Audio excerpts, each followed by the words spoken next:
Welcome to the American Business Podcast. I'm welcoming you, episode 168. We are in season 5 in the American Business Podcast, the voice of American business.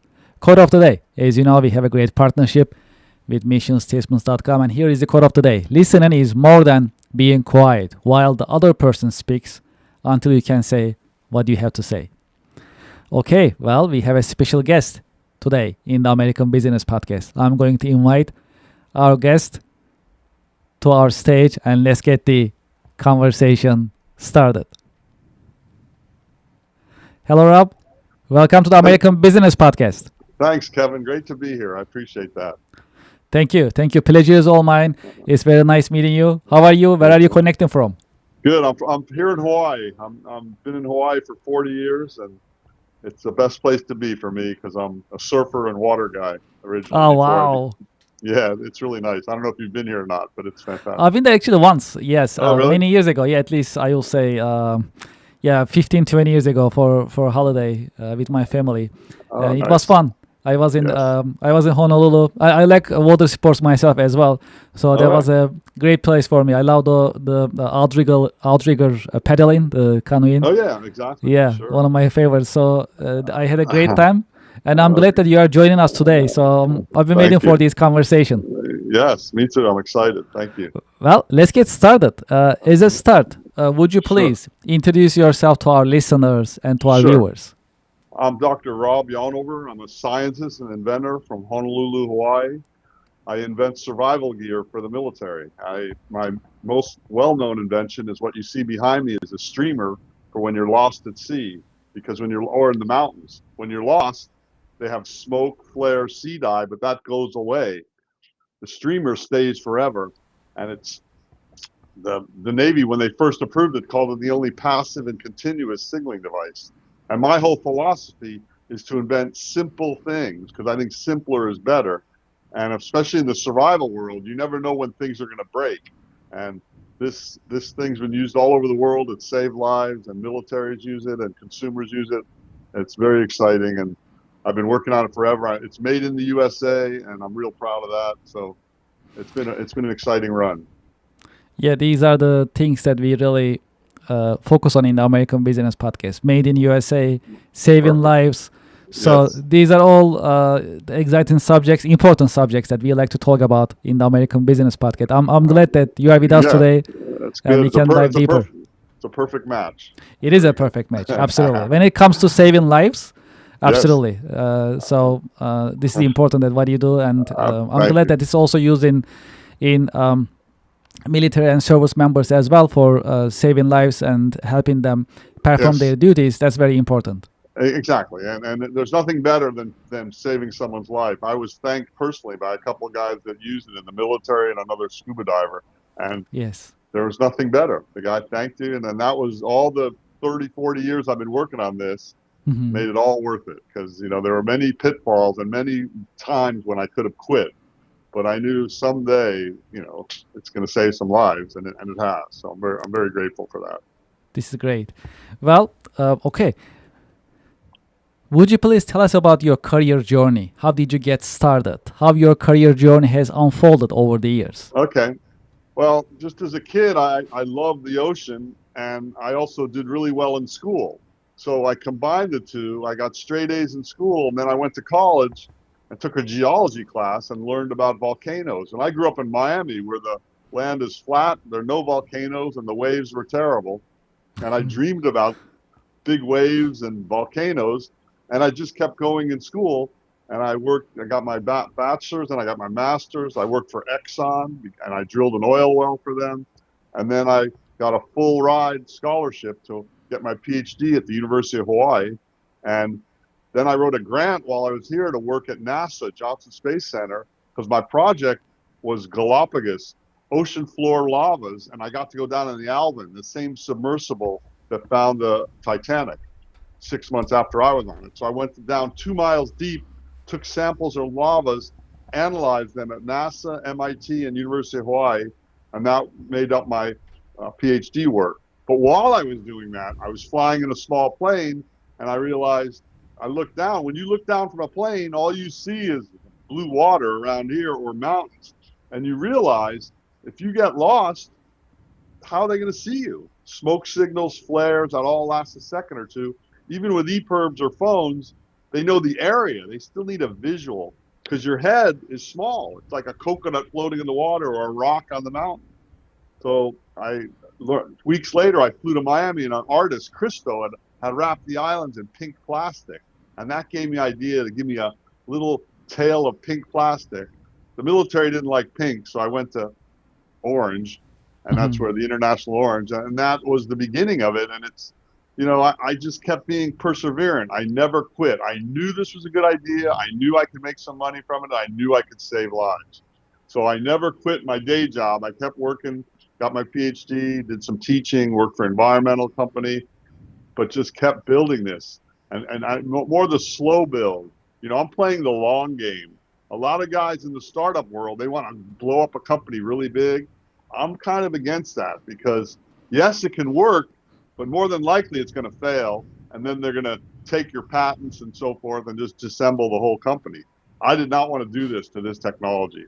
So I've been doing the slow build through licensing and now through my own work. And it's still going and it's still used all over the world. I'm real proud of that. What is the secret of your success? I think it's hard work, really. I think that a lot of people think because I surf and I go fishing and I don't I look very casual, but I kind of outwork everyone. I look at you know it's a pride for me to look like I'm not working hard, but to be working hard, and also perseverance. I don't quit easily, and I try a lot of new things. As an inventor, you always have all these ideas, but the key is picking the winner. And Mm. by going slow and methodical and not quitting, you have a chance to pick the real winner instead of just getting too excited about the first thing that comes across your mind. So let's talk about your industry. How would you define your industry, and what is the state of your industry? That if you like to share some content Sure. with I our mean, audience. I'm in the life saving or life support world, and the main group I'm with on the military side is life support. So like the Air Force, the Navy, all these militaries all over the world, there's a separate part of their world. Not you have the weapons and the aircraft, but there's the life support. When the ship gets lost at sea, or you get in a life raft, or you're in an aircraft and you eject out and you find yourself in a raft or in the mountains, that's where the life support community comes in. And just like it says, to support life. So I fell in with these guys 30, 40 years ago, these organizations where these military people are professionals that are in the life support business. Life rafts, flight jackets, life jackets, ejection seats. So there's a group called the Safe Association, and it's an international group, and I'm part of that. We have a big trade show every year, and that's been in parallel. Though I've been looking at the consumers, and I got involved in startups, and I was able to get the streamer on Shark Tank to even get some massive exposure. And in parallel, the military business side and the consumer, because you have hikers, boaters, sailors, fishermen. They're people that are in nature that get lost also. And the streamers, it's a small device. I can show you one. It's just, Sure. this is it. It's as big as your hand. So this thing unfurls and gives you a 25-foot tail. And it's also discretionary and passive, meaning you can put it out and go to sleep. It's still working for you. But also, if if the enemy comes around, you can pull it back in and hide it and then redeploy it. None of the Mm. other signaling devices are able to redeploy. And I mean, this industry is built, it's 100-year-old, 1,000-year-old industry, not 100,000, hundreds of years. They've been using flares and smoke signals, but they're all short-lived. This is the only like permanent signal, and that's a huge advantage. And there's nothing to go wrong because it's simple. It's passive. There's no batteries, chemicals, or electronics. So that is the industry I'm in. And even though I wasn't in the military, my father was in the military. He was a D-Day guy, not D-Day, D-Day plus 90, Battle of the Bulge. And, it's just the military. The frustration is the military has to be safe. They train their guys. They want to be safe. If someone goes down, they want to save them. Which is great. And that's the main focus of the business. The bigger market is the consumers. There are billions of sailors and boaters and fishermen, but they don't care about safety. And that's been a frustration forever for me. And even I got on Shark Tank, 16 million people saw it. Someone lifted my Shark Tank talk and put it on YouTube. 58 million people saw it. And still, the sales on the consumer side are very slow compared to the military, because a typical guy going to go fishing on his boat wants to buy more beer and not buy a safety device. So it's kind of a catch 22. But I smartly didn't rely only on consumers or military. I have parallel tracks. Yeah, it's I'm glad that you actually balance it. And Yeah, on the consumer side, I will say it's about educating the consumers. That's what I will right, say. So as I said, right. I do water sports myself, Oh, right, canoeing, rowing, and things like that. So okay, like some of them are team sports, and like we right, gotta have our life vest on. Like doesn't matter right, how good a swimmer you are, when you are falling in the water, anything right. can happen. You have no idea. Exactly, exactly. Still, we have to remind each other, hey, put the life vest on. So as simple Exactly. as, right? So this is something I will say about education, reminding, which is still an Right. investment if you think about it. I mean, No, from the exactly. business point of view, it's an investment. Yeah. Exactly. And education is expensive, as they say. Educating the consumer is expensive. And Hmm. I have built this company through the media, through press releases, through Hmm. magazines and TV shows covering it.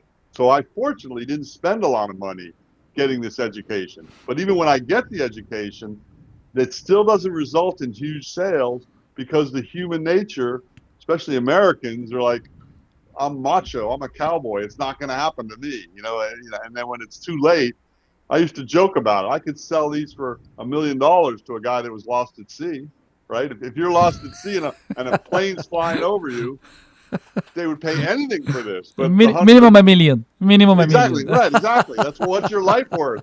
Yes. So for $95 on Amazon, it's been frustrating on that. And then on the flip side, on the military, I built barriers to entry so I didn't get ripped off. And the basic premise there is I have patents, I have military approvals, I have military testing, national stock numbers. So all this, and again, because of the slow burn, I've been doing it for a long time. So I have staying power. People know me, they know the technology, they know the approvals and testing it's gone through. So anyone trying to provide a pirated or counterfeit one, I can easily shoot down and say that thing wasn't tested. It wasn't approved. Are you going to risk the lives of your service people just because you can save a few dollars if it's cheaper? Yes, these are great points. Yes. Um, well, one of the popular subjects in the American Business Podcast is AI. What is your Yeah. take on AI? How do you see the impact of AI on business nowadays? Well, first of all, as an inventor and a creative person, I'm totally against it. I'm against phone. I don't like smartphones because I believe in zapping the creativity of young people. And the whole idea that they're smartphones, I think they make you dumb. Because when I was a kid, if you watched TV all day, we made fun of you. And now it's okay to have a color TV in your pocket. And now AI wants to think for you too. I understand how powerful it is, and I'm involved in it a little. One of my other inventions is a solar desalinator to convert salt water to fresh water, and a company just joined me to build a newer version of it, and they're going to use AI to optimize how to build that. Okay, that's good. It's a resource, AI, but the way it's being implemented, it's just, to me, all these technologies just make people fatter and lazier. That's how I look at it. So in the old days, you went to the library and you looked through books and you read and you took notes. Now then you start Googling and it just presents it. Then AI talks to you and you can train it to do things for you. The other thing that I don't want to manage people. And this AI, you're managing a robot. My whole goal is never to be an employee and never to have an employee.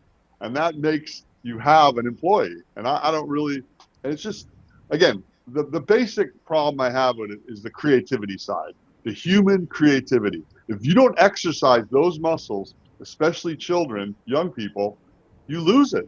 And AI and and TV and the web, social media. It's beautiful. It's fascinating, and it's addictive. It's hard to go to a classroom after that and look at a chalkboard or look at a book. It's just not the same. And I think it's a really dangerous road we're going down. And of course, all these jobs are going to be taken from it, which is great if they spread the wealth evenly, but they're not going to do that. The people that have the AI that are going to deploy it are going to make the big money, and everyone else is going to lose, or they'll just pay them to be quiet. So I'm not a big AI fan. I'm not a big smartphone fan. In fact, here's my phone, and I have 20 patents. It's like a BlackBerry. It has Got it. Yeah, I buttons. was I was about to say Nokia or Ericsson type Yeah, of yeah, I had that, yes. but then it stopped working, so I had to get this Okay. one. But Okay. my whole premise is when you're at your home or office, then you should be connected to Wi-Fi.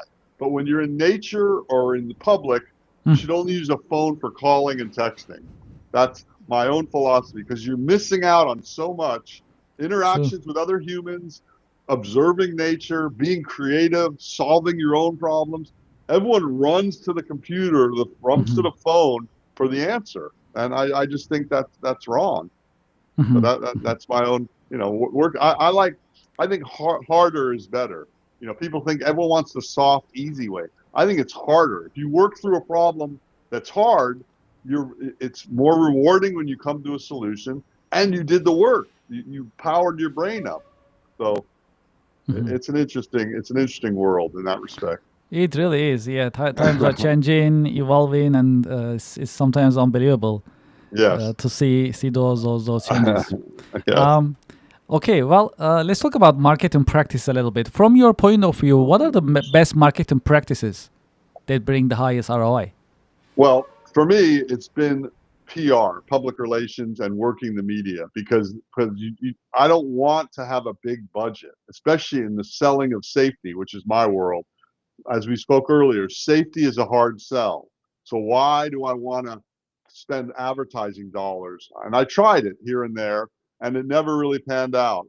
And like I said earlier, the 16 million Shark Tank people, or the 58 million on YouTube, those are humongous numbers. That would be very expensive to reach those people with paid advertisements. So my philosophy is to try to market through PR and the media covering your technology, and it's also a third party endorsement. When a military magazine or outside magazine or Men's Journal or whoever writes about this technology writes about it, you can't buy that coverage, because when you pay an ad, the smart people say, oh yeah, this is an advertisement. These guys are going to say whatever they want. So that's one thing. And then on the flip side, I still believe in person to person. And as much as I love them, I also hate them, which is trade shows. I still am a believer in trade shows. I can shave, put on a suit and tie, and I'm rubbing shoulders with the big people in my industry. And that's just walking the floor of a trade show. Then if your technology or business progresses where you can have a booth, then you have a booth that's like a storefront. And again, you can meet people, look eye to eye with people, discuss things. Even the way, just in person is so much better. To me, it's in person is the best, then phone or video, and then way down the list is texting or emailing, because Hmm. that's one way. So I think trade shows give you an opportunity to learn your industry and become networked within your industry. And that's why I don't like going to them so much. And I could go to one every week. The streamer, boating, hiking, diving, sailing, there's always a show, but you can spend a lot of money just going to shows. So I try to pick the ones I go to carefully. From your point of view, how would you define the leadership? How would you define leadership? And what are the great leadership qualities a good leader must have? I think they have to not be like, you have to connect with your workers, and connect where they don't fear you, and you have to show them that you're willing to do the work too. You're willing to roll up your sleeves. I think when and you have to have a vision that you get across to them. So you're all part of a team. You're working on one objective. And in the case of the streamer, look, the objective, yeah, it's selling of units and making money, but the objective is saving lives. So if you can have a lofty objective and goal like that, it's easier to be a leader because people will buy in more to that.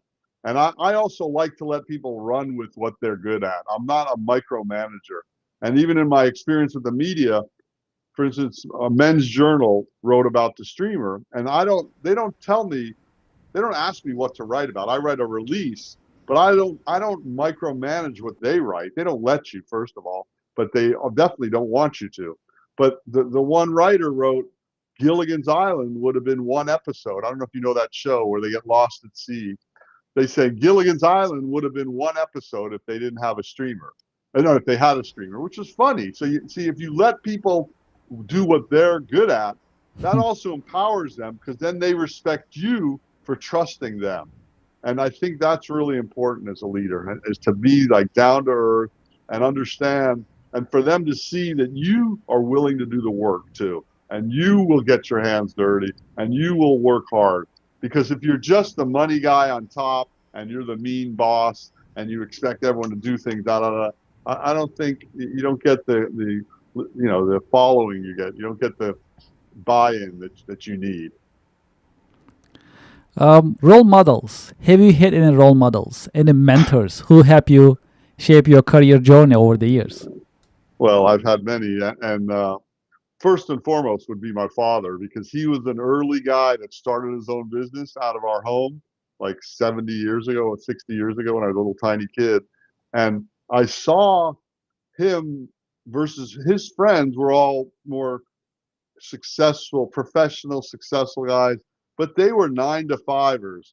They didn't get to interact with their family. They didn't get that flexibility. So I saw that. And even in our family, we just say no to real jobs was a plaque on our wall. And if you got a real job, you were kind of looked at as like not a failure, but a disappointment. So we were kind of put on the path of being entrepreneurs, starting your own business, and also keeping track of the front of the store, meaning if you're a student, make sure you're doing well at school, and in your spare time, you start a business. If you're working for someone, put the 40 hours in a week, work hard, but in the side, you have nights, weekends, you can build a business. So he was absolutely my hero and mentor in that regard. And my mom too, she was very creative. They both really put across the work hard ethic, but also the creativity and the travel and exploration, learn about other cultures, learn about other places, and it's just that knowledge, being always open to being a learner. I'm always a lifelong learner, and I think they were really good. And then when I was a PhD student, I was doing my patent drawings for this streamer invention. The guy connected me to another inventor here on Oahu, this Swedish guy that invented the smoke in the cockpit technology. And he became a mentor of mine in how to invent technology for the military and for aviation world. And ironically, he mentored me in a reverse way because I saw what he did and I learned, no, I don't want to do that. He would take on the FAA or American Airlines and yell at them. I'm like, you're not going to get that far taking on these big guys and threatening them. So sometimes you learn what not to do that can be as much a lesson as learning what to do. And he was another mentor. I mean, I could go on, and then all my professors I've had over the years that taught me how to attack problems. So, yeah, I've been fortunate. I've had some great mentors in my life.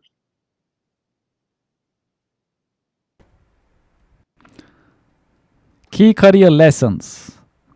If there is one key career lesson that you learned the hard way, what would it be that you can share with us? A key career lesson.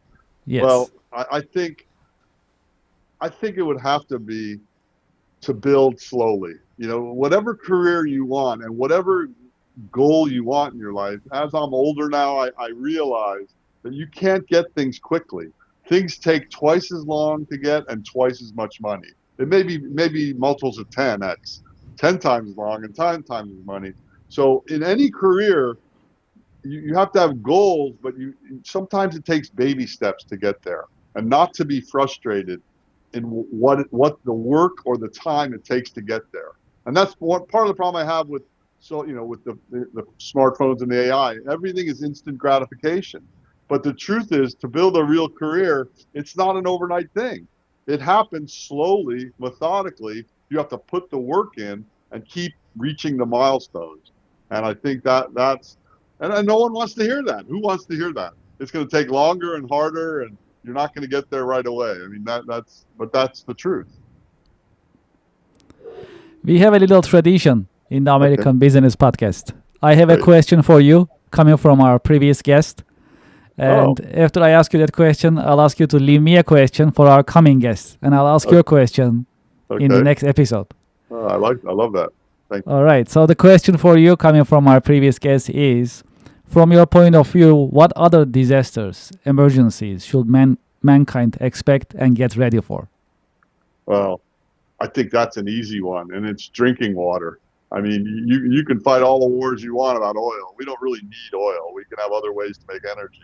But if we don't have water, and water goes bad quickly, a hurricane can put a water source down, a flood, a tsunami, and there's so many ways, just contaminants from environmental spills.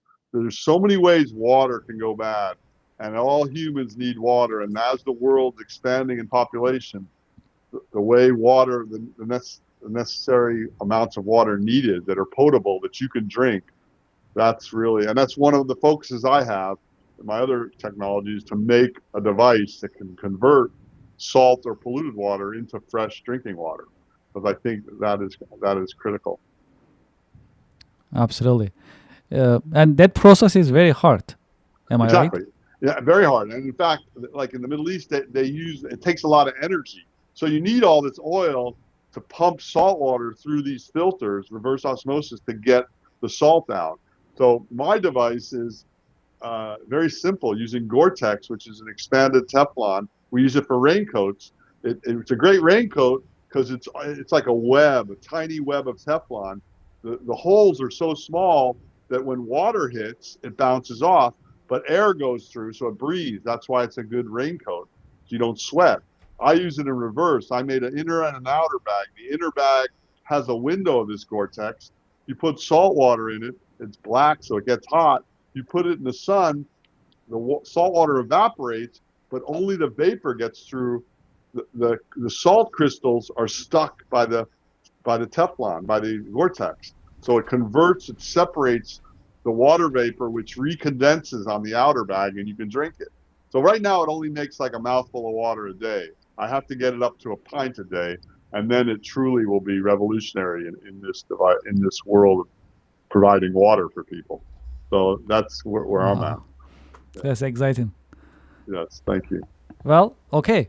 What is your question for the next guest in the American Business Podcast? What would you like to ask? And that last one, they didn't know I was going to be the guest, right? So Well, you don't know what the, Actually, normally we don't talk about it. No one asks normally in general. But the previous guest specifically asked for it. Like, who is coming next? So I like to craft my question. So we only did it once. Normally we just don't do it. Okay, no. I'll give a general question. Okay. My question is, how are you going to deal with employees given their addiction to social media and AI? How do you measure how do you pick an employee, and how do you measure their output, given the fact that it's very hard for them to live without their phones and without the AI doing stuff for them? Yeah, that's a good question. I think it applies to everyone. Yeah, absolutely. I mean, because we see sometimes like different policies per company, no cell phone use, or they block certain websites. Like you cannot go to YouTube. I had a meeting earlier this morning with a company. Right. We show our software system with our conversations and so on. Right. And we said, hey, we have like a ton of videos about our software system. Would you like to watch? they got excited. They like to watch. And then we gave Yes, them the link, and they're like, "Oh, sorry, we cannot connect because of the company policy." They just block it. Basically, they cannot exactly, connect to exactly. YouTube, right? So I mean, the companies they try to do certain things in a way that they like to manage their employees' time. At the Right. same time, times are changing, so it's really like it's No, a it's a mixed bag. challenge. Yeah, it's a No, I mean, challenge. I have children and grandchildren, and that's my challenge now. My kids didn't have smartphones; they just had Mhm, texts and regular phones. And then mhm. now these kids are growing. The little kids are growing up with We smartphones and did. AI. Yes, yes. How do you prevent that? And It's one of the hard. things I thought of is just like they say they block YouTube. I have read about cell phone blockers. There's a Mhm. thing that can block the whole signal, and none of the phones work. Apparently, Mm. they're illegal in the United States, but they're Okay. legal in Europe. I think when my grandkids get older, I'm going to buy one for my house. So when they come and visit, if they bring their No phones, signal. Sorry. no, yeah, Yes. Yeah, they just started in schools, right? So in right. schools they can. They just started though. It's recent. I know, and So it's great. I'm so yeah, happy to see that. And yeah, that's true. That's true. the other thing that was such a lie, in my opinion, even when my son and daughter were in school, they started giving them iPhones or not iPhones, iPads, Hmm. or they started. The big lie was how iPhones and laptops in school will make them better students or more technologically savvy. No way. I mean, they've done so many studies that say a pen and paper, crayons and paper, that makes you creative and a better student. Reading, writing, Hmm. arithmetic. Hmm. Not having your work on an iPad. And the other thing, another pet peeve I have is parents doing too much for their kids. It's your homework. It's the kids' homework. It's not you. My parents never looked at my work, and I was too busy. I had a challenge at home because my wife became paralyzed from multiple sclerosis. So I was a caregiver to her. I had no opportunity to help my kids with their homework. And Hmm. even my son, when he was like in second or third grade, he said, "Dad, you're a scientist. Help me with my homework." I'm like, "No way. I'll discuss science with you, but you do your own homework." And I really feel for the teachers that get stuff turned in that half the work is done by their parents or now half the work's done by AI. I mean, you're only It's cheating true. yourself. So I really, Yeah, I mean, actually, I was at an event, and there were some educators there from different universities, colleges, and so on, and they had the same challenge. So students right, come up, so they start tracing students from day one. Right, so right, the way that I write, you figure it out. Like you understand my style when I start writing right, it. right, There's gonna be exactly. improvement as I learn more things, but I have a style. So if I start with an AI and all of a sudden if I change it to my own That's right. writing, you can tell as my professor, as my Uh, teacher, right? Easily. Absolutely. It's like a fingerprint. Your own writing Exactly. is your fingerprint. Exactly. AI. I don't understand. I don't. What boggles my mind is how people are proud of that. To me, it's basically cheating, and you're cheating. You're cheating yourself, though, right? If Yes. Yes. it's like Cliff Notes. Do you remember Cliff Notes? Yes. So okay, you didn't read War and Peace or Moby Dick. You took a Cliff Notes and you wrote the paper. Great, you got a grade and you tricked everyone. But guess what? You're the loser here because you didn't get to read the book. That's So true. that's That's the true. biggest frustration to me is people are so the short attention span makes it so hard. People don't even read anymore, let alone write, and it's just become acceptable, and that's Mhm. kind of sad. So Yes. Yes. maybe it will change, but Yes. I'm Yes. not holding my breath. But We shall see. it's starting to change. I mean, they're 16 and over. They're banning social media from kids 16 and under. Schools are getting rid of smart cell phones. So it's getting there. It's just going to take a while. And for the record, in 2007, when the first iPhone came out and everyone thought it was the greatest thing in the world, I was the only guy I knew that said, no, this is terrible. This is bad for all these reasons I just talked about. And Mhm. this is now 20 years later. It's even worse. So I think I was right on that count, and I think that phones. So it's just sad because Americans, the whole world's falling behind because students don't do the hard work to become educated because it's too easy to push a button and get an answer or a paper written by AI. So Yes. Yes. Well, discouraging. okay.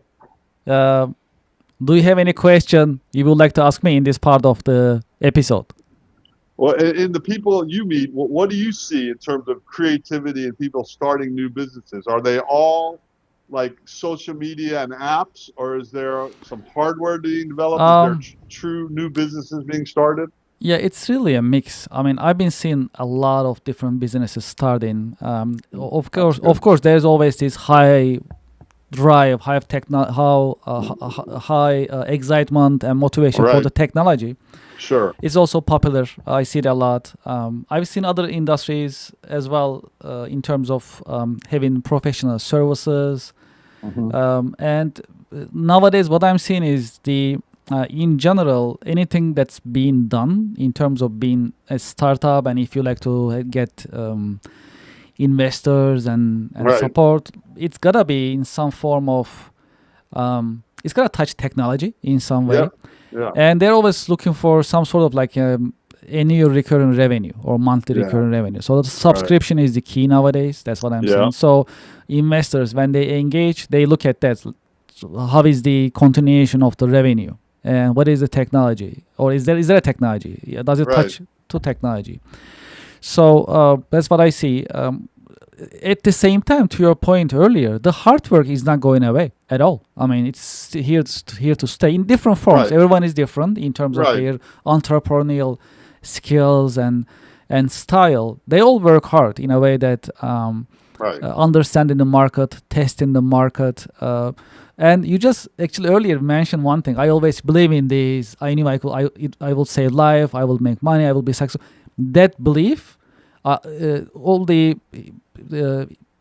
entrepreneurs that I'm meeting with, I'm working with, I see that belief. Right, that's a core belief. I think that Okay. drives them all the way. That's And good. once you believe it, and coupled with the hard work, it looks like they get the success. That's what I'm seeing in That's my good. Yeah. conversations and in my observation. I'm also quite a networker. I network a lot, meet with different business people, business owners, investors, and so on.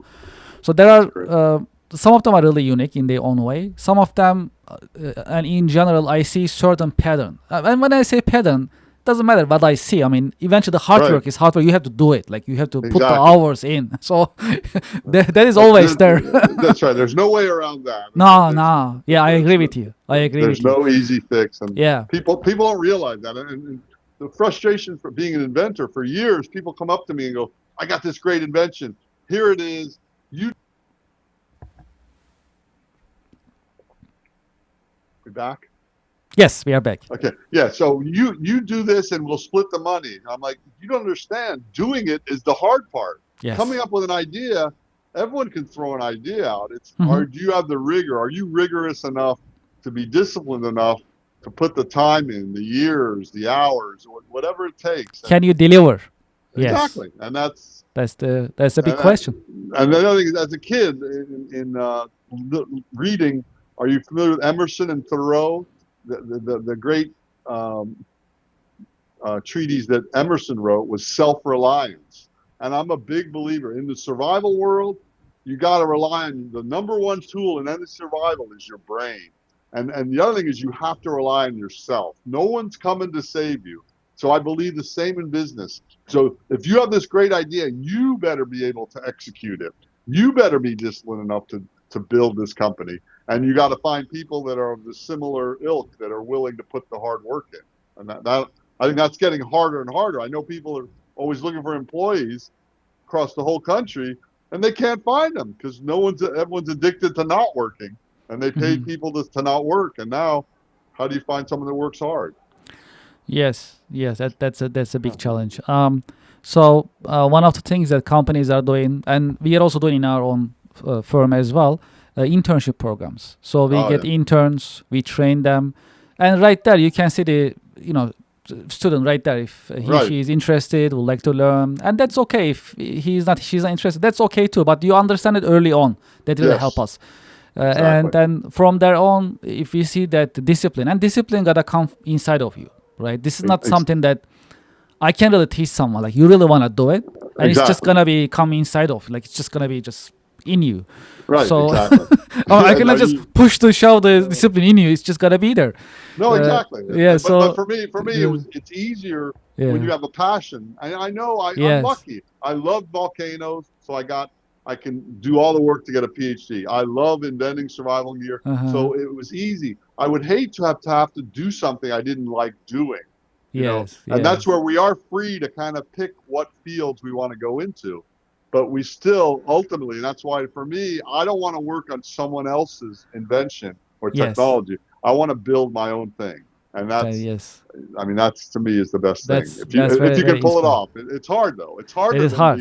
It's harder Yes. than just being an employee. People That's think it's true. easier. It's way harder. Absolutely. Absolutely. Absolutely. And I'm glad you are sharing your story with the American Business Podcast community. Thank It's you. because it's very inspiring, and Thank you. I appreciate that. that's what I've been seeing as well. So in US, there are millions of companies and organizations, Right. and these innovation and these belief to start your own business. Right. When I say start your own business, finding solutions, addressing solutions, helping people, saving lives, and other Right. benefits that actually being delivered. Um, that is what makes the American business and America different. That's what I have been seeing so far, I think so. and that's very important. Hopefully we're not losing that because of the phones and AI. That's what I'm worried about. I mean, there's Well, certain. I think we are turning into a business. So that's another opportunity for business in another form. That's true. Well, there is. I actually think that's true. There is going to be. A friend of mine said, "What am I going to do when I retire?" I go, well, when you retire, people are going to want organic, educational, real experiences for their kids or for themselves.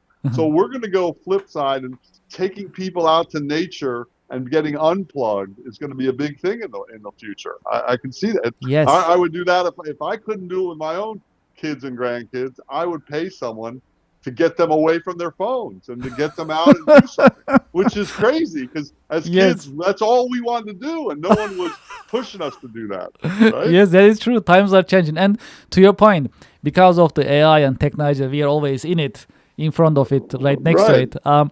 So it looks like that human relations, like human touch in a way, Yeah. the interactions will be more important and harder to get.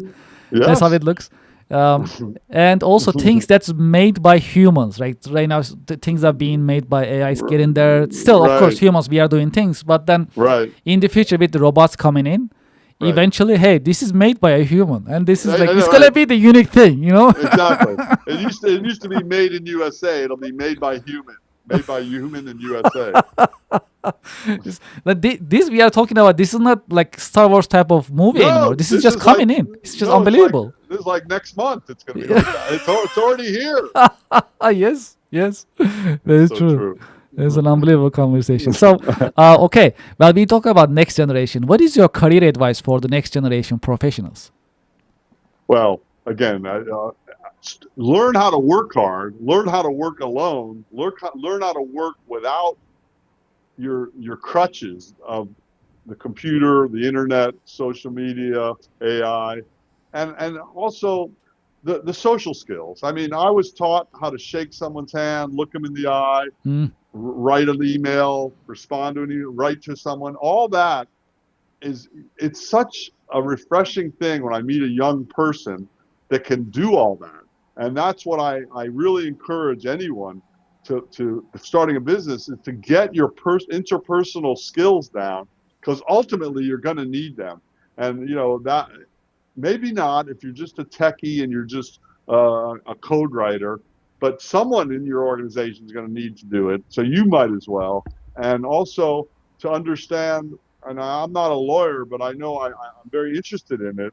And I used to tell my kids, you guys should get a law degree. And they kept saying, why? I don't want to be a lawyer. I go, I don't mean to be a lawyer. Just have a basis for knowledge so that when you go into any situation, you understand the legal aspect of it.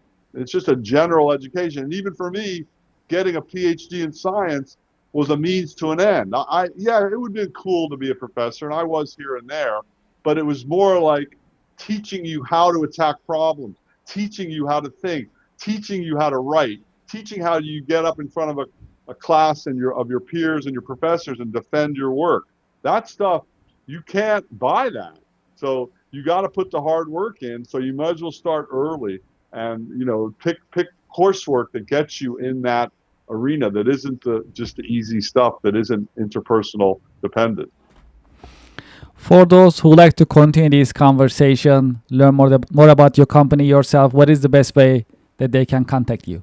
Well, Sea Rescue Streamer is my website, but I'm all over Amazon too. Sea Rescue Streamers on Amazon, and I have 4 books: Hardcore Inventing, Caregiver's Survival Guide, Hardcore Caregiving, Hardcore Health, and I have a children's book, Brainstorm Islands. But I'm also on social media, just my name, Rob Yonover, Instagram, Facebook, LinkedIn, YouTube. I'm not big on social media, but I'm there, and I post a lot of stuff. But it's more like this kind of stuff. I'm not. You're not going to see my everyday life. I do like privacy, and I'm kind of shy, believe it or not. I'm private. So anyway, just post Rob Yonover on the internet. You'll see me, and you can. I love to interact. I do a lot of outreach education to kids, and they think I'm crazy, but I'm telling what I tell them, they kind of don't want to hear, because I'm telling them to throw their phones away, and I'm telling them to go in the backyard and dig for dirt and go hike and do stuff like that and get away from social media and AI. So I'm a big proponent of all that. It's kind of a retro perspective. Absolutely. Well, Dr. Rob Yonover, thank you so much for being with us in the American Business Podcast. Thank you for sharing your insights and your professional wisdom with us. Absolute pleasure, Kevin. Thank you very much. Appreciate it. Thank you. Pleasure is all mine, and I wish you a great day. Thanks. You too. Aloha. Aloha. Thank you. Mahalo. Thank you. Very good. Well, to our audience and to our listeners, I hope you enjoyed today's episode. If you like it, please subscribe to this channel. Please like this video. What do you think about AI? How often you are using it? And can you get by a day without using your smartphone and AI tools? Share your thoughts in the comments and in the chat box. We really appreciate it. And your subscriptions are also important, and they help us a lot. We'll appreciate it. We'll be right back after a short break. Thank you very much.